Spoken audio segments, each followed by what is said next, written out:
Ah, the 5. We all know it. We all dread it. It truly is the perfect place to experience the joy of bumper-to-bumper traffic at any time of day. But what if I told you that LA County just made a big investment for traffic reduction? Yep, $1.6 million is getting earmarked to reduce traffic jams along the 5. But don't expect the freeway to change, because that money is getting dedicated over here to increase the frequency of the Antelope Valley line. Hi, I'm Nathan, someone who looks forward to getting more out of my free weekend pass, and this is Save Money, Save the Planet.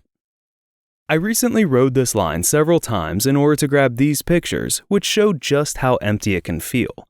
But creating more trains that look this empty is still the best use of this space, and I'm about to prove it to you. This all comes down to the question of how full a train needs to be in order for it to become more space efficient than a car. So let's compare the sizes of the two vehicles. Let's pretend that everyone drives Toyota Camrys, which are 6 feet wide and about 16 feet long for a total footprint of 96.5 square feet. In comparison, a Metrolink passenger car measures 85 feet long and just a tad under 10 feet wide, with a total footprint of 835 square feet. This means that a Metrolink car takes up the same amount of space as 8.66 cars.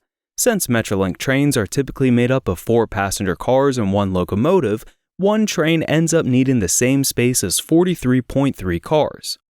And finally, when you account for the fact that the average car has 1.5 passengers, that means that those 43.3 cars get to be stuck in traffic with 66 total passengers. Now, if we look at the most recent fact sheet from Metrolink, we can see that the Antelope Valley line averaged 2,600 passengers on weekdays and about 1,500 passengers on weekends. If we divide those numbers by the total amount of trains running on the line at the time, we find out that a weekday train is carrying 120 passengers, while a weekend train is carrying 124. It turns out, these trains, which look close to empty, are actually twice as efficient as the cars.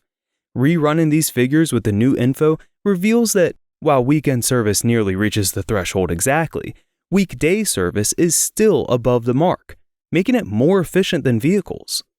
And now that the new train timetable accommodates more people's schedules, it's likely that more people will start taking the trains, which will make them an even more efficient use of space.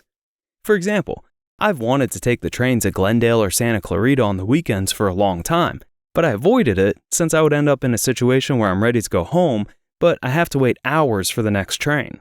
Now that won't be a problem. Keep in mind that this recent development in Los Angeles wasn't accidental. The local county supervisor, Catherine Barger, was a major force behind getting funding for this service. So if you live in a portion of LA County which doesn't have the Metrolink frequency that you want, and let's be honest, that should be every single one of you, then definitely take a second to look up who your supervisor is and shoot them an email telling them that you want money allocated to increase in service. Oh, and if you want bonus points when sending your email, take a second to check out the list of SCORE projects.